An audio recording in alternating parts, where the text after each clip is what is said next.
I'm Logan Webb, and you're listening to TortureCast. Swinging. There's a high drive. Deep into left center field. It's on its way. Adios! Pelota! Let's go Giants! SF Giants! Let's go Giants! SF Giants! A grand slam for Buster Posey's good friend. A podcast by and for fans of the San Francisco Giants. Chad King, Eric Nathanson, and Willie Dills. This is the TortureCast.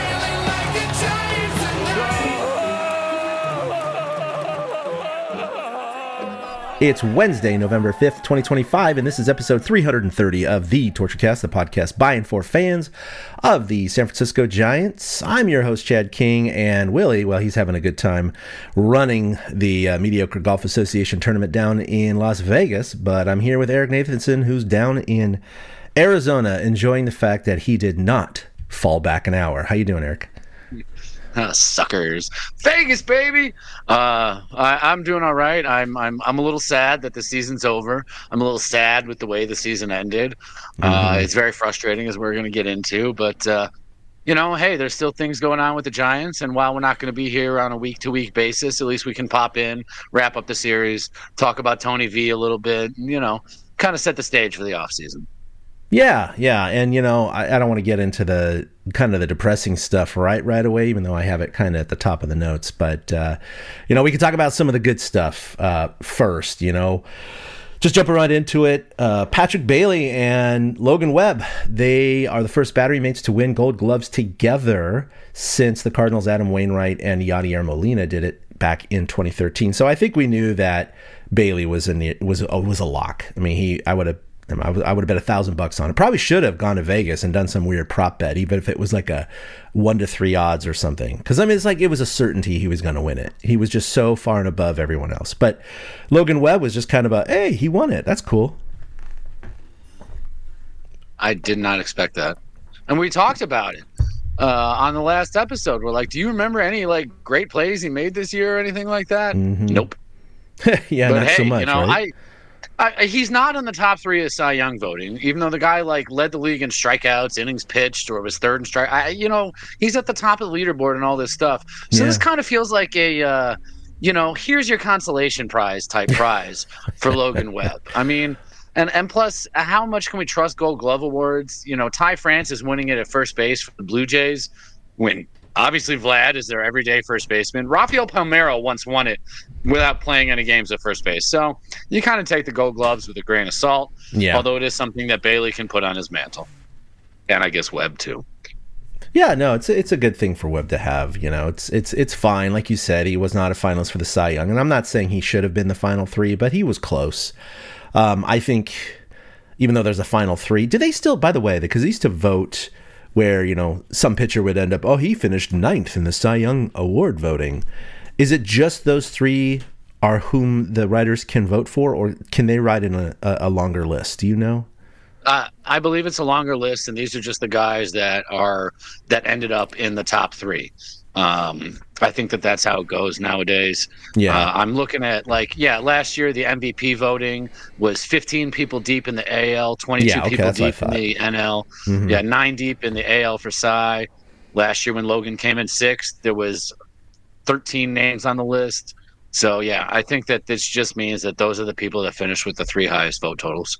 Yeah, and I kind of expect that for Logan Webb again. I think he's going to kind of finish in the 5th, 6th, 7th place, which is great. I mean, there's nothing wrong with that. I hope he cracks, the top 3 at some point, but look, I'll take his caliber and consistency over the years being a, top 5 pitcher every single year, rather than a lot of these Cy Youngs seem to be, some of them anyway, are flashes in the pan. They have one incredible year, and then they kind of regress to the mean, and they're just kind of maybe above average. Not every pitcher, but a lot of them end up being like that. I'd definitely rather have Logan Webb's consistency. We'll see what happens this year. I mean, led the NL in innings pitched, led the NL in strikeouts, led the NL in the amount of batters faced, third straight season over 200 innings pitched, and he's finished 11th in Cy Young in 22, second behind Blake Snell in 23 when Blake Snell was a Padre, and then sixth last year in the Cy Young voting. So,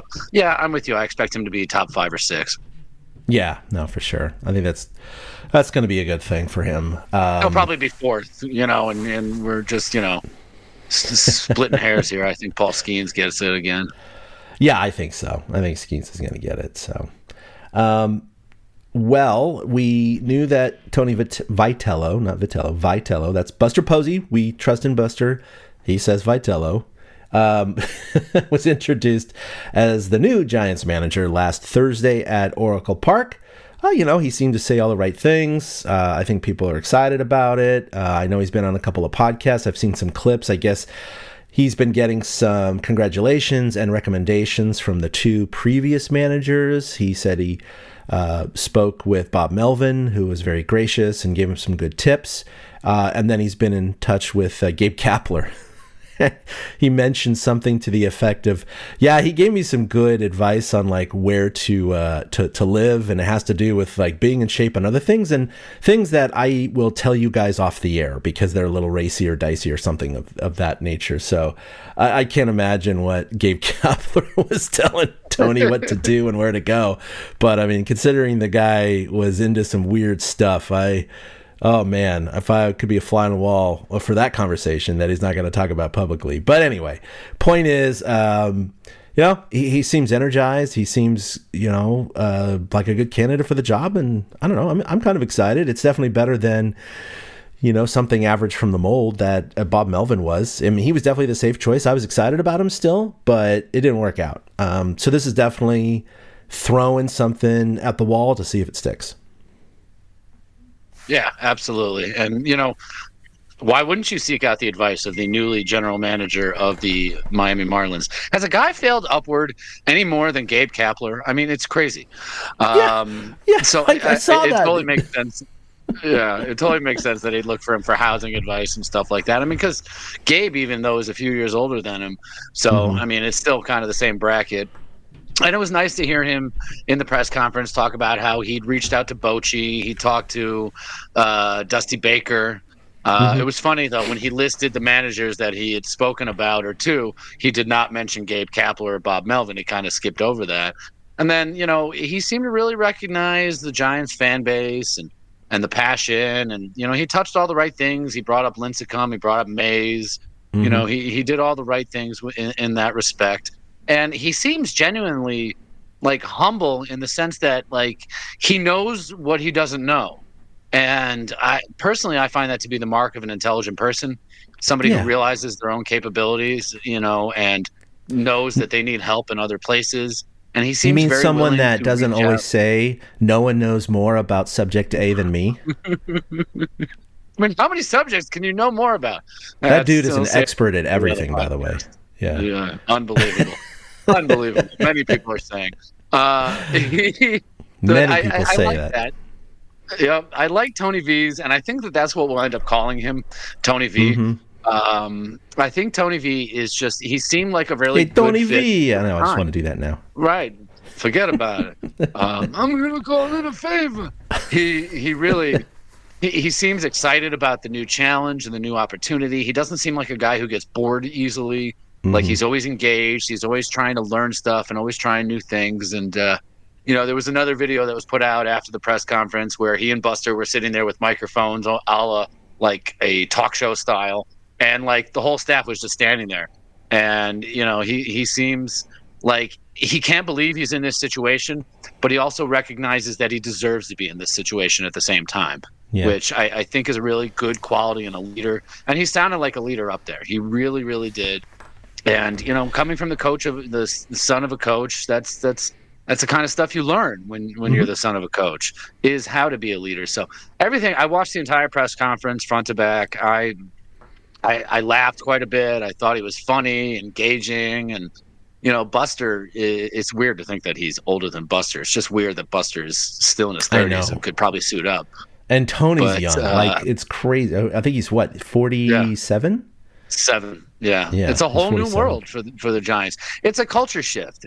And, I've seen the talk about how he doesn't care about the unwritten rules. And I love that. I absolutely love that about him. He doesn't care if you love him, hate him, or whatever, as long as he and his team can trust him. So I came away from that press conference and from his whole introduction feeling really, really positive. Yeah, me too. I think, it all sounds great right now. We'll just see how next year kind of pans out and how many people he's going to rub the wrong way. But maybe that's a good thing, right? You got to stir the pot a little bit. Let's see here. Hires, we were kind of like the last 2 hires. It was like Gabe Kapler. I mean, okay, he's got baggage, but apparently he'll work well with Farhan, and so we were like, okay. And then Bob Melvin was just kind of meh. Yeah. It was like, all right, he'll do. So this feels a lot more proactive. It does. Yeah. And obviously, as we said, this is Buster's first pick as manager because he came in and Bob Melvin was Farhan's pick. So, Buster's slowly gaining more and more, putting more and more fingerprints on this franchise, other than him as a player. He's put plenty of fingerprints there, plenty of fingerprints on the 3 trophies he helped get. But as an owner, not an owner, well, he is a part owner. As he's an owner. President of baseball operations, he's definitely putting more of his fingerprints on it as the months and years go by. Speaking of which, the Giants also announced that I should say the Giants haven't announced it, but reporters have been reporting that Bruce Bochy and the Giants are finalizing a deal for him to stay on or to come back to San Francisco as a special assistant, much like Dusty Baker has been in the past.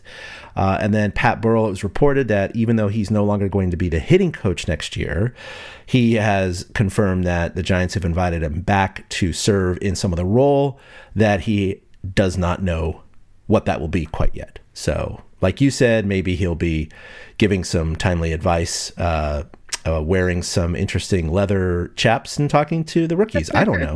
The machine. Oh my God. The Bochy one I love. I think we all kind of saw this coming a mile away. I mean, this, I hate to sound so cliche, but Bochy's heart is in San Francisco. And, you're going to return to the team that you won 3 rings with. Yeah. That just makes the most sense. Texas, he did it because of Chris Young. Chris Young is the reason he got talked into it. But when you got Buster running the show, it just makes sense to have Bochy as an ear. Apparently, Tony V has talked to him already and picked his brain a little bit. And I would have to imagine he's going to pick it a little. I bet we see Boch at spring training for a couple days. I bet we see Dusty actually at spring training for a couple days. Pat the bat, whatever.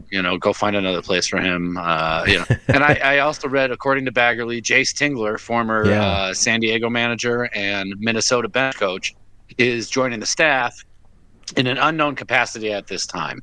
But I would have to guess Jace Tingler is going to be the bench coach. I really think that's what's going to happen here. I think so. Vitello is going to need... look, he's led Tennessee for a number of years, but he's coached kids.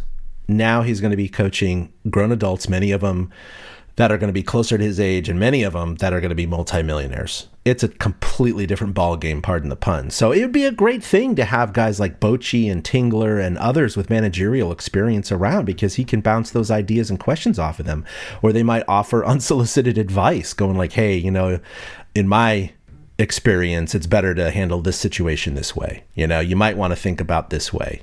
I think that's great because, like he said in his press conference, he knows what he doesn't know, and he doesn't know other things he doesn't know. So he's going to need to learn on the job. It's going to be quite the crash course. So I think it's great having more and more of those people around. Tingler and Tony are friends. They were college teammates at Missouri. Yeah, they were college teammates at Missouri. So they've known each other for 20 odd years. Yeah. So it totally makes sense that he would get somebody who he's comfortable with. Yeah. And it'll be interesting to find out, how he rounds out his coaching staff, because it's quite a few decisions that he's going to have to make, kind of in the coming weeks and months. And I'm sure, like you said in the beginning, we're not going to be recording every week. So whenever there's some major news or if a few weeks have gone by, we'll be sure to pop in and talk about some of those things. You mean we're not going to emergency pod when he names a pitching coach? Come on, Chad. What are we doing here? He hired a new bench coach. Mercy pod now. Yeah, we didn't even do that with the manager. It's pretty funny. Let's see. Before we get into the World Series stuff, I just wanted to kind of go through. The Giants announced their 2026 spring training schedule. They open up at Seattle and Peoria on February 21st. Their home opener in Scottsdale is February 22nd against the Cubs. I thought it was interesting. They also play Team USA on March 3rd before they go on to play in the World Baseball Classic. I think that'll be fun. They're also going to be playing an exhibition game to end. They usually play the A's. That's what they've done in the past. That's kind of, with them moving to Sacramento, it just doesn't have the same sizzle anymore. Certainly not even the regular season. But at Oracle Park, they're going to play a 2-game series against the, I'm going to botch this. Do you know? Is it the Sultanes de Monterrey? Don't know. I don't even know what Sultanes is. Is that like Devils or something? No, that's Diablo. I don't know what Sultanes is. Or is it just Sultans? Sultan of SWAT was, right. It's got to be Sultans because the Sultan of SWAT was Babe Ruth. Yeah, the Monterey Sultans. Anyway, of the Mexican League on March 23rd and March 24th. And they're also going to debut their new Gigantes uniforms during that series. So we've seen those before. I don't see how they're going to be different. If just the block lettering has changed or something. Or maybe they're going to be outlandish like the City Connect ones. I don't know. It's going to be like Day of the Dead all over it. I don't know. It'll be interesting. Well. Oh, it's kind of crazy. It's Barry so funny Bonds. Though the A's get kicked aside. It's funny that the A's get kicked aside for a Mexican team. I know, the isn't that Giants weird? are just like, we don't need you anymore. We're gonna play these guys instead. Yeah, I know it's just a Mexican League team, but you don't want them to come into Oracle and beat them either. So we'll see what happens. That'd be hysterical. Oh my god, I'm almost rooting for it at this point. Exhibition games. It's happened where colleges have beat pro teams before, but you have to consider that a lot of times those pro teams are playing their quad A's anyway. So, Yep. I think even the Giants beat Team USA the last time there was a World Baseball Classic. I think you're right. So obviously, it's any given Sunday, quote unquote. Any given Sunday when you've got your third stringers in. Yeah, the baseball is one of those weird ones. It's just it's a sport so dominated by the pitcher that a pitcher on a good day or a bad day completely alters the game. Just one person. So unlike, I would say, basketball, you have LeBron James and stuff. Football, you got quarterbacks. But baseball seems to be unique where it's really averaged out a lot, I guess. That's why no one goes 120-40. Like in football, you'll see a 14-3, 13-4 kind of season, which that winning percentage just doesn't happen in baseball because everything kind of evens out. Barry Bonds and Jeff Kent. They are 2 of 8 players on the ballot for the Hall of Fame Contemporary Era Committee. This will be interesting because, as usual, they need 75% or 12 of the 16 voters to vote for them. But the committee has not been announced yet and will be so later this fall. They vote on December 7th. Again, I don't expect either one to be voted in. But it'll be interesting to see what kind of committee they come up with. That will kind of tell a lot, I would say. I don't know. You have any thoughts on this? You think Barry Bonds, without knowing the committee, do you think there's any chance in hell Barry Bonds gets voted in? No. I'm trying to look it up real quick here. There was a contemporary ballot a couple years ago, and it was the same. It needed the 3/4 to pass. Mm-hmm. And I think Bonds got 1 vote maybe or 2 votes. I think you're tops. Right. But looking at the list: Bonds, Clemens, Delgado, Kent, Mattingly, Murphy, Sheffield, Valenzuela. I would almost opine that 1, 2, 3, 4 of them are definitely Hall of Famers: Bonds, Clemens, Kent, and Sheffield. And Mattingly and Murphy are like that Hall of Very Good area. Fernando was a flash in the pan, and Delgado's kind of that Hall of Very Good era. So I do think if Carlos Delgado gets into the Hall of Fame over Barry Bonds, the Hall of Fame is even more bullshit than I thought beforehand. There's no way Carlos Delgado's a Hall of Famer if Barry Bonds isn't. Sheffield, I can get. Sheffield, when you watched him, you kind of knew you were watching a Hall of Famer. The guy, his bat speed was incredible. His eye was amazing. But Mattingly and Murphy are kind of on that cusp. Kent is kind of on that cusp, but he really was dominant as a second baseman for a good 10 years. But seriously, if like Carlos Delgado gets in and Barry Bonds doesn't get in, the Hall of Fame is just bullshit at this point. And it kind of makes me wish I had gone to see it a few years ago when it still felt like holy grail, and now it's kind of turned into what is a Hall of Fame if it doesn't have Barry Bonds? I know. I'm trying to look up how many votes he got, and every source says he received fewer than 4 votes. I don't know if it's because they are not all publicized, perhaps, but regardless, yeah, he had 3 or less, and he needed 12. So that's an indication of anything. It's going to have to be a completely different committee, has a completely different opinion on him. It would be nice, I would say, for him to be eventually recognized, but I'm not campaigning for it. I don't really care. I just think it's weird. It's just weird that we know of some players that probably or definitely used performance-enhancing drugs or were alcoholics or used greenies or whatever it is, or who are bad people for whatever reason who are in the Hall of Fame. And then other players more recently that, I don't know, you're like, that guy got in? He just doesn't seem like a Hall of Famer to me. And, Barry Bonds was 10 times the player that person was. And he's not in. So I don't know. It's weird. But, I think most people know who he is and what he did. And yeah, he's a very polarizing figure. That's for sure. I'm sure. Oh yeah. More than half the country does not want him in. So maybe. It didn't help that he was an asshole to the media for so long. Yeah, so that was one of the biggest problems. Right? No, absolutely. That was the original. Yeah, that was the original problem. And then steroids. But Big Papi tested positive. He tested positive. He was in the freaking Mitchell report. That was leaked. And he's sitting on the pregame show. Him and A-Rod are sitting on the pregame show for Fox. You know what I mean? And Bonds is ostracized. Crazy, right? Like A-Rod obviously hasn't been voted in either. But Big Papi was like the darling of the media. He gave all the interviews. He's the big teddy bear. He's the big comedic guy. He gave time to all the media. And you hit the nail on the head. I think that's the huge difference. It's like, yeah, we all knew Bonds took performance-enhancing drugs. We all knew A-Rod did. We all knew McGuire did and Palmeiro. But we also know that Big Papi did. Why is Big Papi given a pass? He's actually one of the few guys that actually tested positive. Barry Bonds never did. I'm not saying he didn't do drugs. He did. It's just that he's there. He tested positive. And A-Rod's admitted it, and some other players have admitted it. And yet he's the only guy that seems to have gotten in. I don't understand that other than just the media treatment. It's the most bizarre thing. I don't know. Big Papi doesn't make me mad, him personally. I think he's a good guy, but I just don't think he deserves to be in while all the others don't. That's another topic for another day. Let's see. What else?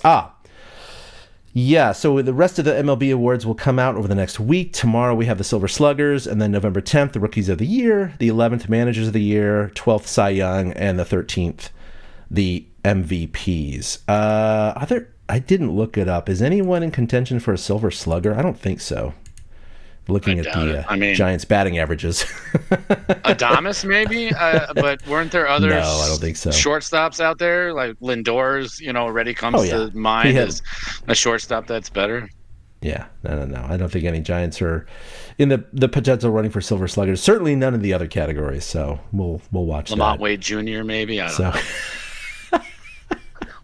Dude's going to be out of baseball permanently, I think. Yes, he is. He totally is. Boy, talking about crashing and burning, man, that dude. Whew. He's the NCAA tournament. He had one shining moment. Seriously. Yeah, he was yeah, it was like Linsanity too for the NBA, like he had Yes. It was like, this guy's going to be the next, Asian sensation, and it's like he just flamed out. He was good for a little bit. Yep. All right. So we have to talk about it. We have to deal with it. We have to cope with it. But the Los Angeles Dodgers somehow, through a miracle of whatever they sold to Satan himself, won the World Series. Obviously for the second time in a row. Back-to-back champs, 3 out of 6. And now they've won 9 overall, so now they're 1 ahead of the Giants. And it hurts so much, Eric. And it doesn't just hurt because they're the evil empire. It doesn't just hurt because they've spent the most money out of anyone or close to it. It doesn't just hurt because they're our most hated rivals and one of the only teams I never want to see in the playoffs, let alone win it. But it was the manner in which they won it, which just disgusts me. If they had steamrolled Toronto like we thought they may, because, you know, you and I thought 5 or 6 games, that's one thing. You go, well, you know, because they were 9-1 heading into the World Series. They were just trouncing everyone. There's not much you can do about that, right? You know, they got the team of billionaires who defer all their contracts. They've already made all that money back anyway. And they're just, you know, they're burning money. But Toronto had that series about 10 different times. And I just don't know how. Your buddy, Chris, right? Was it Chris? Wait. No, yeah. Who's the Blue? Yeah, it's Chris who's the Blue Jays fan. It's Chris. Yeah, it's Chris. Yeah. I didn't even know what he was feeling, because I know that if it was the Giants, not that they would play the Dodgers, but if the Giants lost a World Series like the Blue Jays did, I don't know how I would get over it. I'm being honest. Okay, I got a little insight into that. So Chris is a Blue Jays fan and a Giants fan. Yes. And he said that this hurt more than the 2002 World Series. And I believe him.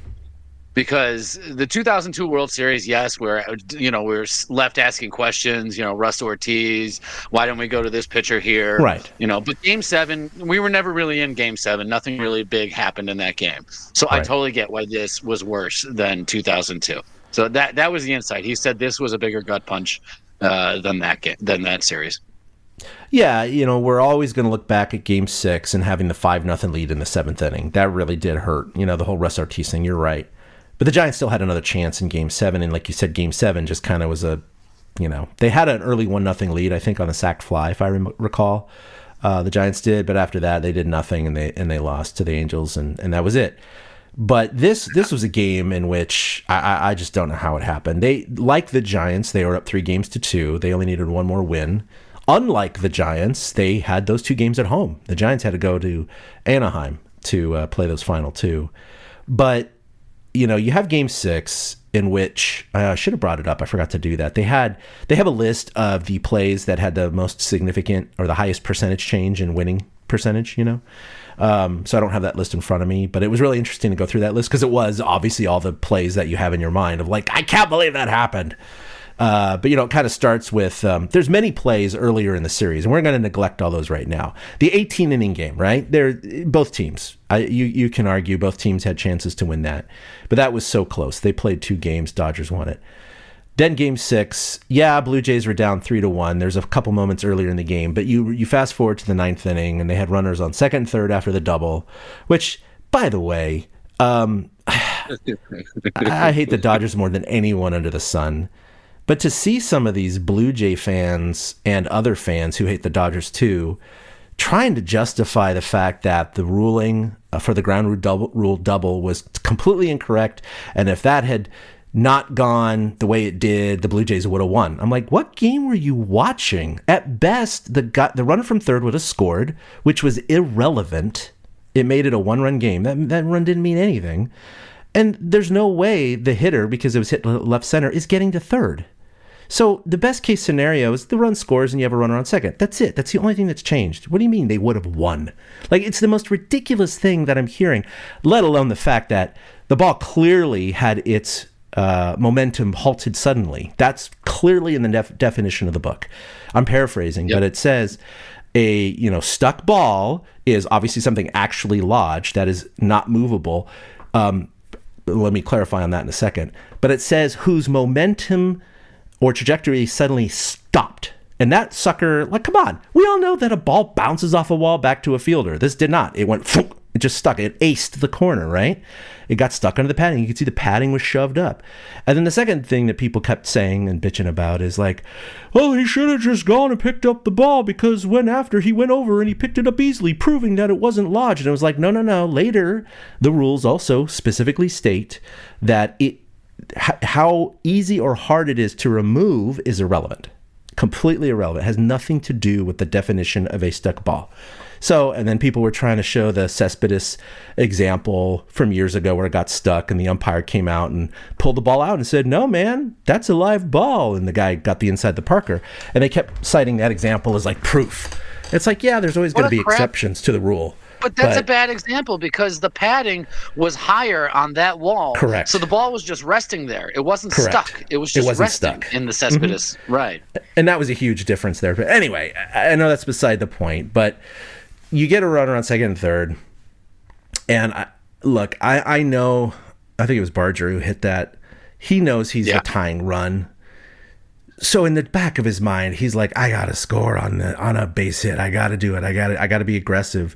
And then you get that little flare into left center field. And, right when he hit it, I was watching it live. I was like, oh, I don't know. That's going to hang up. It's going to hang up. And sure enough, he comes in and easily makes the snag, backdoors him at second and gets him out to double him off. And it's just like, oof, you can't do that in that situation. Especially you have Russ Springer coming up who has been torching the Dodgers pitching. At least you still had a chance, right, to tie the game. But it's not a near certainty that you would have won. It's just you blew it. But game 7, that's just where it just hurt so bad. Just play after play after play after play. Toronto obviously was up 3-0. But you fast forward all the way until, the Dodgers have Max Muncy who goes yard. And it's now suddenly I guess that was tied 4-4, right? Because Toronto went back up in the bottom of the 8th? Or did they go up bottom of the 7th? No, they went up in the bottom of the 7th. Rojas. Yeah. No, I think they went up. It was 5-3. Yeah, they had the insurance run. Within a run. Yeah, Right. they had the insurance run. Muncy got it to within a run. Anyway, so it's 5-4, and then you're thinking, okay, or Jays, they say, well, it's one run. Right? Anything could happen in baseball. And I'm looking right at Ohtani because he's guaranteed to be up third. And I'm like, oh boy, this is going to be a fun at bat. Not thinking about what would happen prior to that bat. First guy strikes out. Everyone's going crazy. And then you get light hitting Miguel Rojas, who hit 7 bombs all year. He's just a backup middle infielder with very little pop. And I mean, what are you going to do, man? Like he just hung one in there and he took advantage of it and yanked it out. And my jaw hit the floor, dude. I could not believe that actually happened. This is like, Jung-Hoo Lee, who hit 8 or 9 home runs this year, hitting one out in the World Series in the 9th inning. Yes. Some light hitting Rajay guy. Davis from 2016 off of Aroldis Chapman. There you go. That's a great comp. Yeah, that's a great comp. Obviously that was just like, you've got to be kidding me. And then they get out Shohei on a fly ball. And you're like, I can't believe this is happening. The Dodgers have crawled all the way back. Oh my God, here we go. Another 18-inning game. Okay, Toronto, let's just end this in the 9th. And you get that double by Vlad, and, they end up loading the bases. And they only got, they had bases loaded with what, nobody out, I guess, at first. But they had the pop-up. You're like, God damn it, pop-up. Then you get this ground ball to Rojas. And then, of course, you play infield in because you got to get the guy at home plate. I didn't realize it at the time, Eric, but my Lord, his lead off at third, he could have taken 2 steps back and been on the bag. I've never seen such a short ball. When you look at the replays, from the top, from the back, from the ground level, and everything from the moment of contact, right when you see that bat hitting the ball, that dude is half the distance to third as Max Muncy is. He's playing way off third base because it's a left-handed hitter, and he's playing to pull. And, as a runner, a good guide is to, if you're afraid of the back pick or the line drive, is to play just maybe short of the distance that the third baseman is off the bag, right? Because you're going to have a little bit less distance to cover. But he was about half the distance, if not even less than that. And then his secondary lead was nothing. And after the game, he was questioned about it. And he said, yeah, well, the coach has said, we're being conservative here. We don't want to get backpicked or get doubled up on a line drive. And you look at that replay, the second mistake, as far as I'm concerned, is a slide, right? The only time you slide at first base is avoiding a tag. Otherwise, you're running through the bag. That's what you do at home plate when the bases are loaded, when there's a force play. There is no advantage to sliding. There is zero advantage to sliding. You only slow yourself down. He should have run right through that plate. Secondly, to that point, a bag is raised, so when you slide, you can get your spikes into it for the contact. With the home plate, as you saw in the replay, a lot of times a foot will drift up over the plate before it comes back down and touches. So you don't have that bag to kind of secure your foot on. So running through the plate is absolutely the only play there. That's it. So that was mistake number 2. And then... Well, I guess that was 3. Sorry, 3 was the slide part. But you look at the replay. They were gun shy because they of were Barger. 100%. They were completely gun shy from the night before because he got doubled off. Right? I totally agree with you. And you look at that last final frame of when Will Smith's foot, because it came off the plate and came back down. When it came back down, the runner's foot is 6 inches from home plate. That was the difference. That was the difference. If he had one more foot in his lead or secondary lead, and or if he had crossed home plate running, standing up, Blue Jays are world champs. Plain and simple. That's it. There's no other, I just don't know how to rationalize it because, Jays fans have got to be just kicking themselves going, that is such, I get he was playing conservative, but that was beyond conservative to me as a baseball player, Eric. From your perspective as a player and as an umpire, I mean, what is your impression of that play? That's exactly it. Is they were gun shy from the night before with Barger, and whether it was coaching, whether it was IKF or not, you need to get a secondary lead of some kind at least. You need to be ready to head home as fast as you can. You're the freaking winning run of the World Series. Yeah. You need to be ready to take off at any single moment. If a pitch gets away, you need to be able to take off at any moment. And it just didn't seem like he was in position or ready to do that in that instance. It was such a missed opportunity for the Jays. It's so frustrating to think that they were, like you said, 6 inches away from a title. And I don't want to say it's bad coaching, but it might be a little bit of bad coaching. Schneider had some head scratching moves in the entire series, and I don't want to say he got in the way of his team, but there was some moments where it was like they had to fight through his moves, like that 18-inning game. Half his regular lineup was out of the game by the end. All of his heavy hitters, except for Vlad, were pretty much out of the game. I mean, you got Tyler Heineman instead of Alejandro Kirk at the end of that game, and so. Part of it is on Schneider and the coaching staff. Part of it is on, Isaiah Kiner-Falefa. And, I mean, to be fair to the Dodgers, though, the Dodgers made plays when they needed to. The Blue Jays' whole philosophy seems to be put the ball in play, make things happen. And they did that, and the Dodgers counterpunched. I really do. Miggy Rojas on that exact play, he kind of lost his balance a little bit. He didn't really have his footing, and they still were able to complete the play when they needed it to. Talk about, ice cold blood in his veins. Rojas stepped up in 2 of the biggest situations in the same inning of the same game, which is just unbelievable. He really did his part. So as much as there is blame to go for the Blue Jays, there's a little bit of credit to give to the Dodgers for actually making the play. And I hate to say that. I really do. No, look, when you have, they had to fight back from 3-0. That was one thing. They had to someone had to do something in the 9th inning. They were down to their final 2 outs. They were 2 outs away from losing the World Series. And then the bottom of the ninth, like you said, I mean, Yamamoto comes out there and he loads the bases. I know they were all comparing him to the second coming of Madison Bumgarner in the World Series. His overall stats were good, but he had a rough 9th inning. By all accounts, he was lucky he got out of that, but he did. And with the support of his infield, because sure enough, Rojas, first of all, was hit right to him, not a little left, not a little right at him. So that's bad luck for the Jays. But he was flat-footed on that throw. He kind of didn't have the handle right away.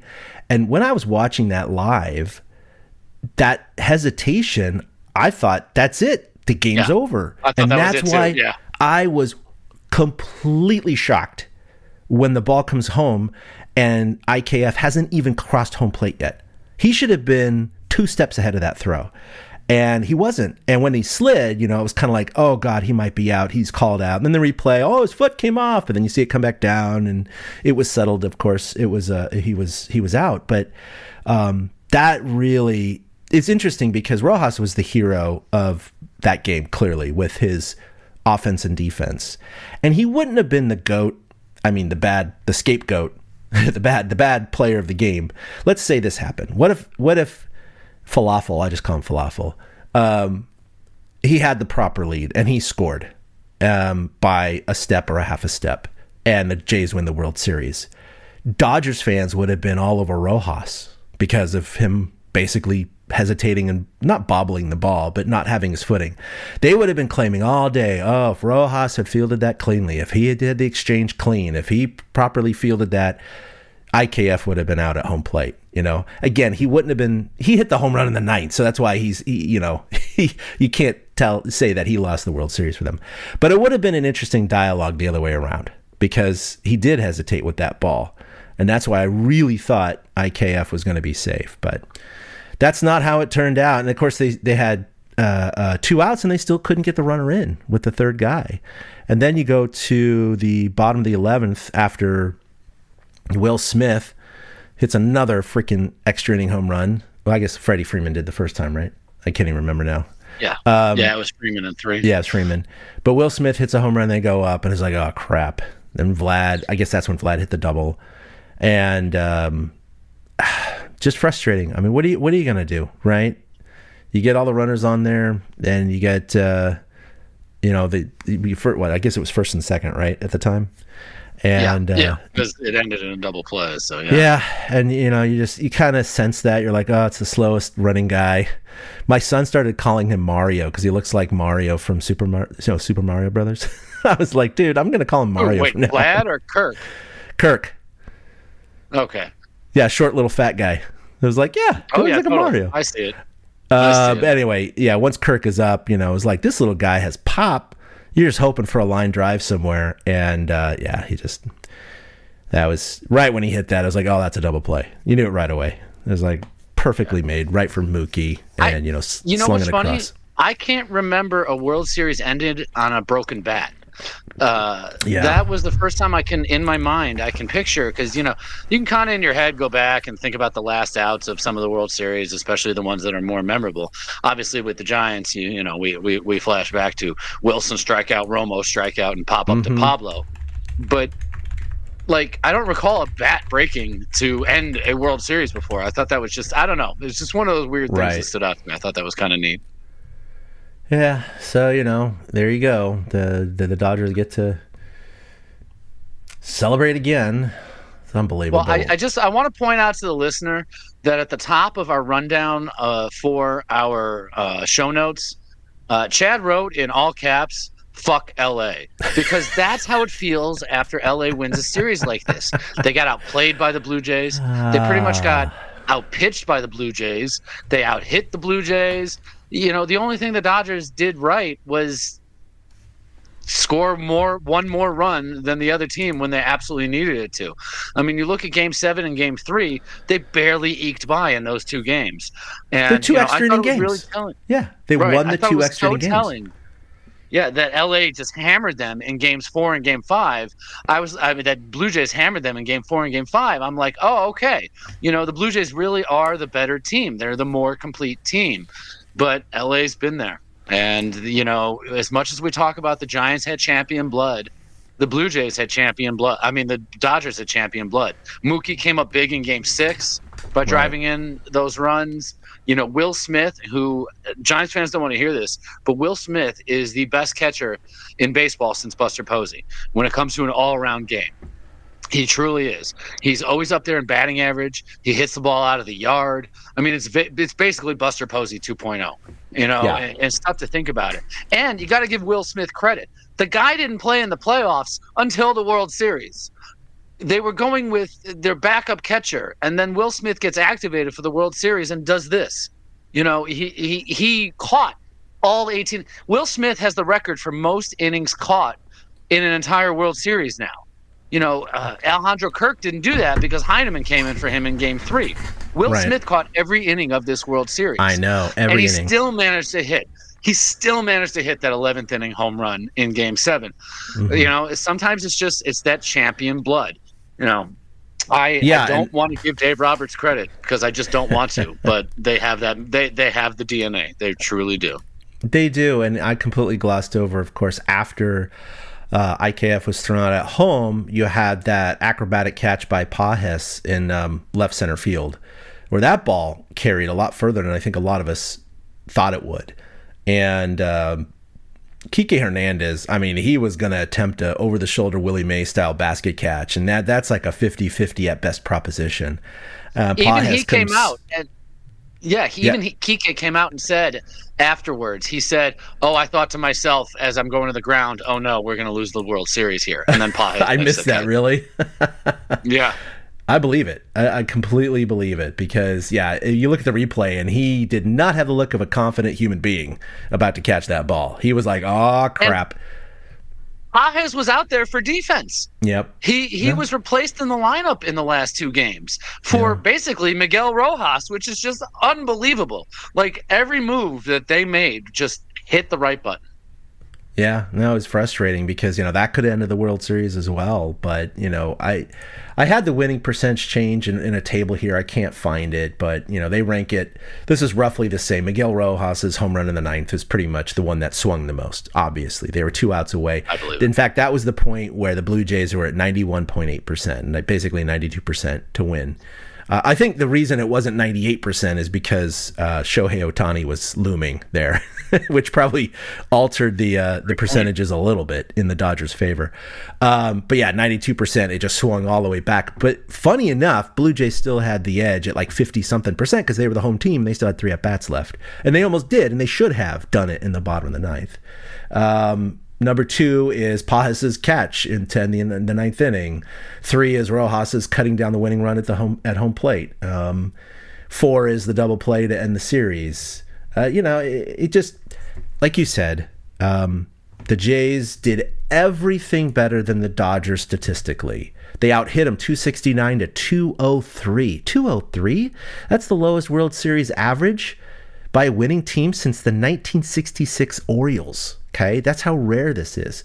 Runs, Blue Jays outscored them by 8, 34 to 26. Home runs, that's the only thing the Dodgers beat the Blue Jays, 11 to 8. But most of their home runs were in high leverage situations. They basically counted and they were more. Solo shots. That's the other crazy part about it.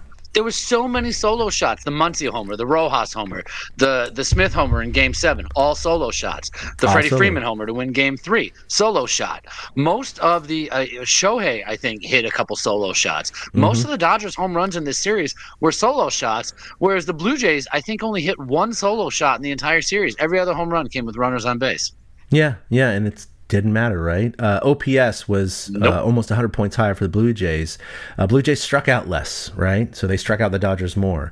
Obviously, the Blue Jays ERA was, 7, almost 3, it was 3/4 a run lower. Their whip was better by 0.3. I mean, you go down the road the list, and on paper the Blue Jays absolutely crushed the Dodgers, but that comes from those larger wins, right? The 6-1, the 6-2, those kind of wins. Well, the Dodgers are eking out.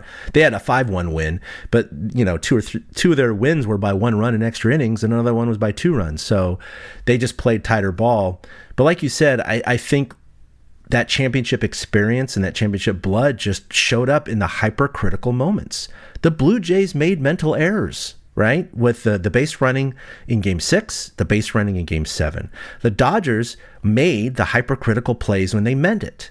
Rojas home run, the Rojas throwing out at home plate, the Pages catch in left field.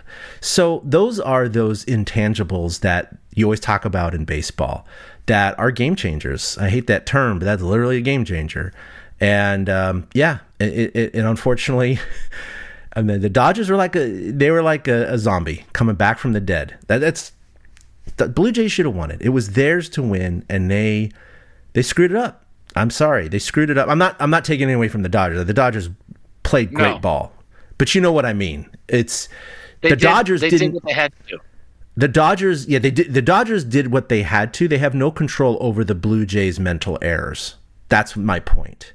So they took advantage of the doors that were opened by the Blue Jays' mental errors.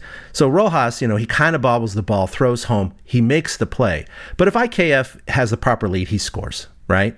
So Dodgers can't do anything about it, but they left the door open. It's those kinds of things, right? The runner on second, same thing. Comes in, makes the catch, leaves the door open, backdoors him, doubles him off 10 game 6. It's things like that. That one, the Barger getting doubled off one, it was a young guy, Barger. I mean, trying to make a play. Yeah. He took too many steps towards instead of freezing and watching for where the ball went, because his ball got lodged under the wall, the circumstances at the moment, he was just a young guy trying to make a play if he had the chance, and it totally caught up with him. Barger and Clement both had 12 hits in the series. The first time two teammates had hit 12 hits in a World Series since Hunter Pence and Pablo Sandoval in the 2014 World Series. Nice. And when you want to talk about, teams, one with champion blood, one without, 2014 is another great example of that. If it wasn't for Bumgarner and certain moments in that series, the Giants had no business winning that World Series. Very much how the Dodgers were in this one. That's why I totally compared it to that. I mean, totally. Vlad, Clement, and Barger all had 10 or more hits. When you look at OPS, Shohei had the highest OPS in the series, but then the list goes Barger, Guerrero, Kirk, Bichette, then Will Smith pops up, and then Clement, Springer. I mean, it's all dominated by the Blue Jays. It was totally one of those series. 1960 is another series that went 7 games, and the Yankees outscored the Pirates by a ton of runs and all that, but the Pirates got the hit when it mattered most, much like the Dodgers got the hit when it mattered most. And so it's tough to say, did the Blue Jays lose it? Did the Dodgers win it? Which is it? I think it's a little from column A and a little from column B at this point. Yeah, I think, what was it, Game 6 in 2014, the Royals blew out the Giants. It was like 10-0. Remember that? Yeah, it was absolute ass whooping. And it was kind of like, uh-oh, this is bad. But that's the beautiful thing about baseball, is there is not a run bank. So even though Toronto scored more runs, every game you're just back to 0, right? It doesn't matter. It doesn't matter what you scored yesterday. And that's the way the Giants treated it in 2014. And they came out and obviously won an eker there. But same with the Dodgers. They did the same thing. They got whooped for a couple games in a row. They came back for Game 7. They got down early and they just chipped away. And they took their moment. They seized their moment that the Blue Jays left the doors open. And they did what they did, and it just sucks. I think baseball overall, it also sucks because you just don't want to see the team spending the most money win, regardless of them being the Dodgers, and we hate them. it's just I think it's bad for the sport. That said, at least baseball is a sport more so than most of the others, which, number one, they have caps, so there isn't as much of the disparity between teams as there is in Major League Baseball. But that said, Milwaukee gets all the way to the NLCS and they have the 22nd highest payroll, right? So every year, like Texas and Arizona from a couple years ago, same thing. Every year you'll get 2 or 3 teams that get into the playoffs that have one of the lower payrolls in the lower third. And I love to see that. I really do. So unfortunately I didn't have it for the Brewers, but now the Dodgers have won 2 in a row, and now, that whole thing that Giants fans were holding over Dodgers fans for so many years was, hey, we got 3, you guys got none. And then after 2020, it was like, well, it's a Mickey Mouse championship, whatever, you go have fun with that. It doesn't really count. I always thought it counted, but that's what a lot of people said. But now you got 2 in a row, and these are legit, and you're just like, crap. Well, that ship has sailed, Eric. Yep. What's that? You got to hope it lights a fire. You got to hope that Buster Posey saw this, Zach Manassian saw this, and it lights a fire under the Giants, and it motivates them even more. I actually kind of believe that seeing your rival win the World Series is a motivating factor. So Buster needs to get to work. Well, I mean, the Dodgers have made the playoffs for 12 years in a row or something like that, and now they've won 3 out of the last 6 World Series, and the Giants have been in the playoffs 1 out of 9 seasons. It's just, the disparity is so massive right now, and to see your arch rivals not just consistently excel every year, but now winning all these World Series, and you not even getting in the playoffs. I hope it does, Eric. I really hope it does light a fire, because as distasteful it is for us to see this happen, it's got to be extra salty and sour for Buster Posey and ownership and a lot of the people in the Giants organization to see this happen, because this is what they live and breathe, every day. We're just fans. These are the people that run the business, and they got to be extra salty about it. So yeah, maybe it'll light a fire. I don't know. Vitello probably doesn't care at this point. He's brand new, but right. He'll learn the culture. He'll learn fast. Absolutely. He'll learn that fast. I'm sure he knows. Of course he knows about it. It's just he's not emotionally invested at this point yet, but he will be at some point. So yeah, anyway, that was it. That was just kind of a little wrap on the World Series. It's something we were hoping wouldn't happen. So you and I called that. Willie called the Blue Jays, but look, that was a coin flip. It ended up being a coin flip. It was 6 inches. 6 inches was the difference. I still can't believe he wasn't the tying run. He wasn't the go-ahead run. He wasn't the Game 6 winning run. He was the World Series winning run. Unbelievable, Eric. I still, just want to slap him. Go, what the hell were you doing?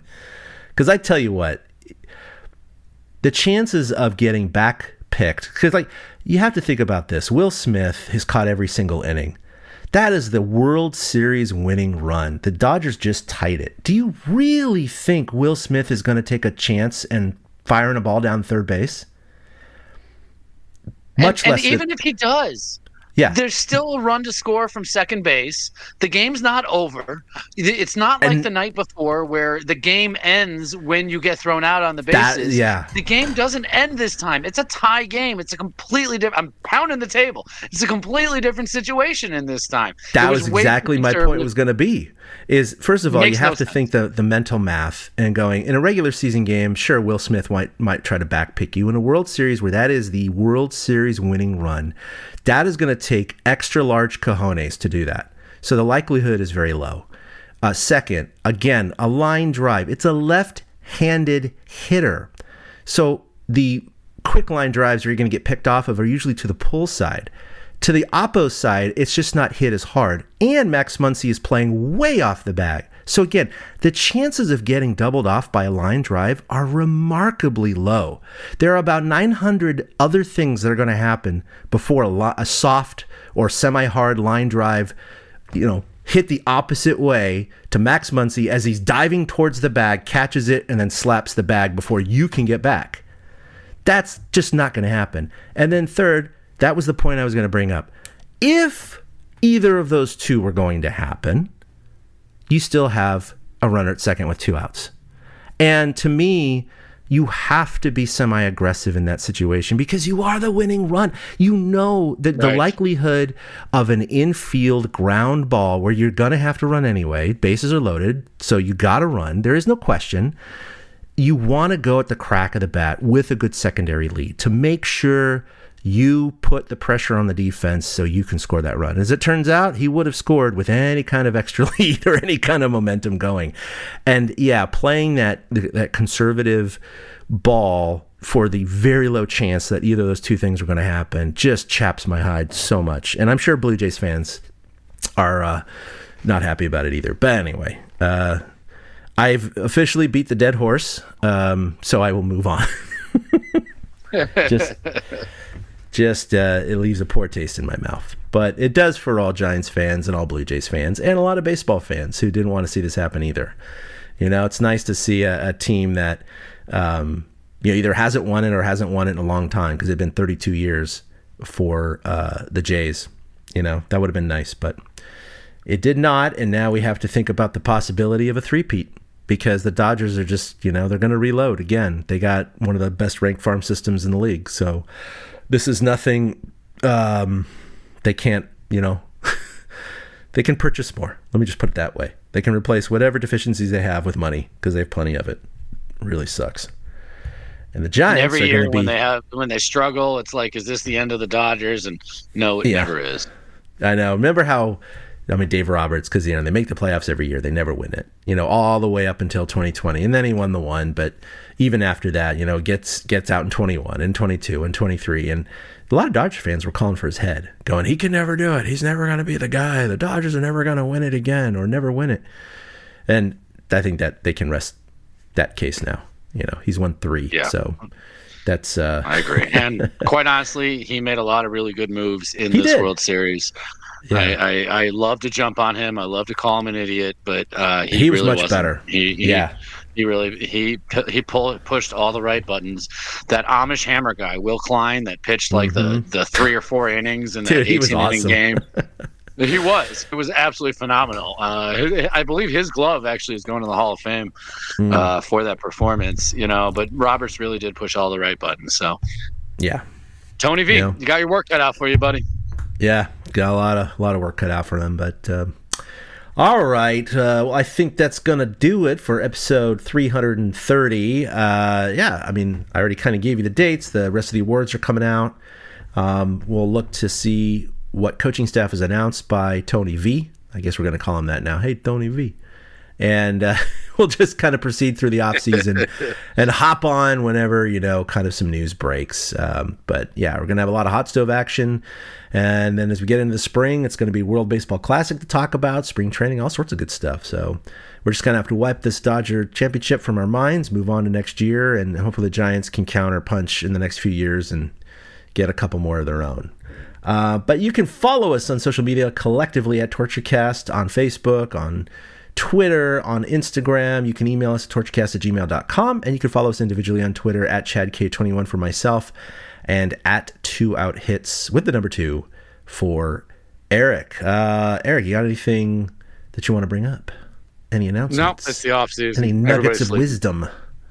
Not a damn thing. Not a damn thing. Yeah. Well, this is going to be an interesting week. There's nothing going on, Yeah. As you know, I am a season ticket holder for the 49ers, so I do have that to look forward to. But I'll be honest with you, nothing beats baseball for me. I'm still just baseball number 1, always will be, always have been. And so every time the season ends, I get a little melancholy. You know what I mean? Get a little sad. I got to tell you, the Bears helped pull me out of that on Sunday, man, with that game against the Bengals and how crazy that game was. I didn't think about the World Series or baseball at all for those 3 hours during the game on Sunday. It was absolutely unbelievable. It was crazy, that Bears-Bengals game. I still can't believe the Bears actually pulled that out. That's the type of game they usually lose. But, yeah, that's all we got left right now. We got football. I know basketball's going again. Golden State's back in action, and the Sharks are still apparently an NHL franchise, but somewhere, there's not much else going. Yeah, exactly. Yeah. They're in the woods. So I'm with you. Baseball is the best, and nothing can replace it. So I'm going to miss having this on the daily basis. Yeah, definitely. But anyway, thanks for sticking with us, guys. Subscribing and listening and all that. We do appreciate it. We got some good fans and some loyal listeners, so we do appreciate you. And I hope you appreciate what we do as well, since we don't get paid for this. We just do it out of our passion and love for baseball and the Giants. So with that, that'll wrap up episode 330, and we'll see you probably sometime in November, maybe early December for episode 331. Until then, enjoy football, enjoy whatever sport you're watching. Maybe have a happy Thanksgiving if we're not back before then. But until then, have a great time. A boom. Get to work, Buster. A big thank you to everybody for listening to the TortureCast, the podcast by and for fans of the San Francisco Giants. Follow us on Twitter at TortureCast. You can also like us on Facebook or check out our blog at TortureCast.com. I also want to say thank you to Ashcon and Bailey for letting us use their song Feeling Like a Giant for our intro. For Ben Lee and Chad King, my name is Willie Dills saying, we'll see you next time.